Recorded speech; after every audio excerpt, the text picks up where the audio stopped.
স্ক্রিনে দেখা এই প্লেয়ারের একটি শট বর্তমান সময়ে টেপ টেনিস জগতে বেশ আলোড়ন তৈরি করেছে, যা কিনা এ যাবৎকালের সেরা বললেও ভুল হবে না।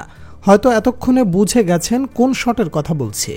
হ্যাঁ, এই শটের কথাই বলছি, যেই শট দিয়ে নাকিব খান এখন পরিচিত হয়ে উঠেছেন সারা বিশ্বে।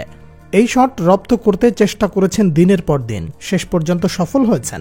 তবে এই সফলতা 1 কিংবা 2 দিনে আসেনি। সফলতার চূড়ায় পৌঁছাতে দিনের হিসেব করলে এই ক্রিকেটারকে পার করতে হয়েছে প্রায় 1000 দিনেরও বেশি। 3 বছর ভালোভাবে ট্রাই করার পরে একটু ন্যাচারাল হয়েছে আমার কাছে আর কি।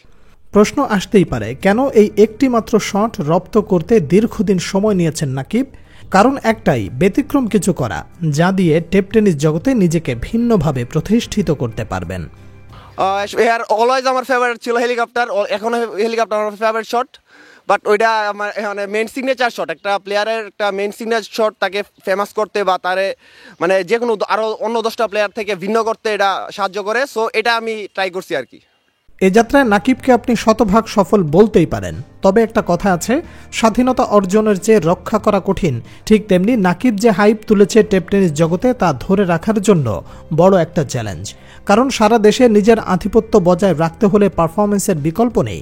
অবশ্য নাকিব সেই চ্যালেঞ্জ নিতে প্রস্তুত। আমি সত্য বলতে আমি নিজে খুব আপ্লুত হয়ে গেছি। আমাদের নেত্রকোনাতে প্লেয়ারদের একটু ডিমান্ড কম দেয় অনেকেই মানে কুরাম সিস্টেম করে খেলা যায়, এটার আমি অনেক সাফার হয়েছি। তবে আল্লাহ চাইছে আমি ক্রিকেটারের মন থেকেই ভালোবাসছি। আমি ছোটো থেকে আমার বড় ভাই তার থেকে শিখা, ছোটোবেলা থেকে সেও একজন ক্রিকেটার ছিল।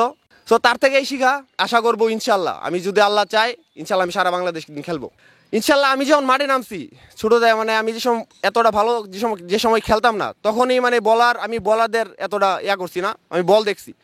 ইনশাল্লাহ ওদের সাথে একটা টাফ সিচুয়েশন তো থাকবেই, কিন্তু ইনশাল্লাহ আমি বলার দেখবো না। আর ভালো প্লেয়ারদের সাথে তাদের অলওয়েজ রেসপেক্ট করবো। নাকিব খান তার মনোমুগ্ধকর ব্যাটিং দিয়ে সারা বাংলাদেশের মানুষকে মাতিয়ে রাখুক, শুভ কামনা রইল তার জন্য।